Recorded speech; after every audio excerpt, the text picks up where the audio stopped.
Hello, in this video we're going to work through and find the measures of both acute angles in each triangle to the nearest degree. So the first thing we want to do with this problem, and we're going to start with A here, is we want to identify what angle we want to work with.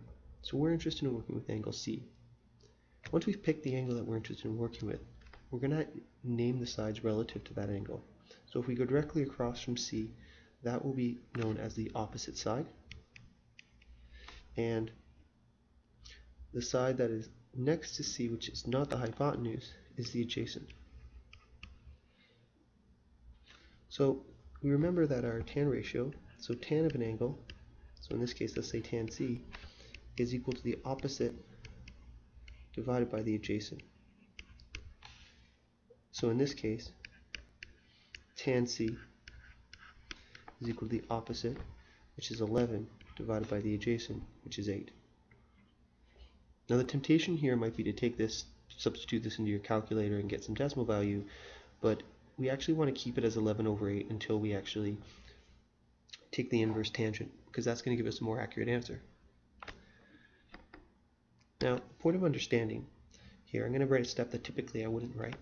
We want to find C. So if we want to get a value for angle C, we need to get it by itself. So remember, to reverse an operation, we perform the inverse operation.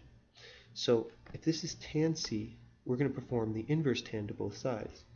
So inverse tan is written like this. So we take the inverse tan of C, and if we take the inverse tan of one side, we take the inverse tan of the other side. Tan inverse of 11 over 8. Very important. Don't call this tan to the negative 1. Tan to the negative 1 is something very different. So again, if we have tan and tan inverse, they cancel each other out, and we're left with just C. We have tan inverse of 11 over 8. And typically, I would go directly to that step there. So now I'm going to come over to my calculator. And remember, the first thing you want to do with your calculator is make sure that it's in the right mode. Remember, we can measure angles in degrees or radians. We're interested right now in working in degrees. So one way to check that is you can either check the settings on your specific calculator, or if you've memorized that sine of 30 is a half, you can just type that in your calculator and check. So since it shows me sine of 30 is a half, I know my calculator is in the right mode, meaning it's working in degrees. So I'm going to take tan inverse, and on my calculator it's written as atan for arctan, which is another discussion. And I'm going to put the fraction right in there. I'll close my bracket, I hit equal, and so I get C is approximately equal to 53.97 degrees. Well, it says to the nearest degree here, so approximately equal to 54 degrees. Now remember, don't forget that degree symbol. If you leave that degree symbol off, it means that you're working in radians, which is incorrect in this case. Again, a radian is just a different unit to measure an angle. Something worth looking into if you're curious in extending your understanding. So if C is approximately 54 degrees, we could use trigonometry, the tan ratio, to find A, but why don't we do A is equal to 180 degrees minus 90 degrees minus 54 degrees. So A is approximately equal to, and now just a little bit more here, we work this out, I believe it should be 36 degrees. We've done this right. So now, one thing that's really important whenever you finish a trigonometry question, and I really want to stress this point, you can always go and check if your answer makes sense. You won't know if it's perfect, but you can be pretty sure. What we do is, remember, often what students learn is that opposite of the right angle is the hypotenuse, which is the largest side. So they remember the largest angle, largest side. The extension of that idea is that across from the smallest angle is the smallest side, and the middle angle is the middle side.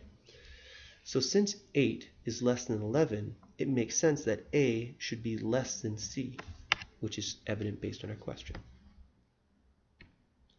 Okay, let's quickly do this next question. So I'm going to calculate K. I'll do this one a little faster. K, so that means 12 is the opposite, and 15 is the adjacent. So therefore, tan of K is equal to opposite 12 over 15. Therefore, K is equal to tan inverse 12 over 15. I'm going to come down here to my calculator. Let's clear the screen.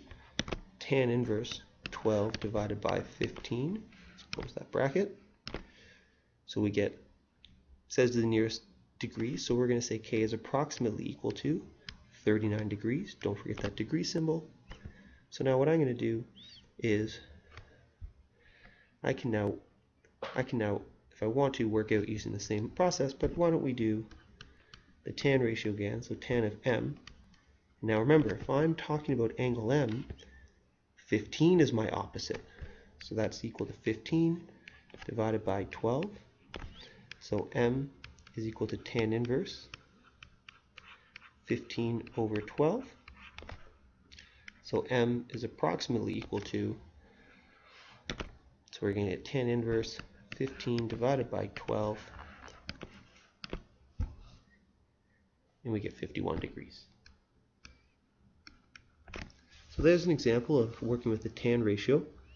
I hope this video helped, and as always, please keep those questions coming. Have a great day.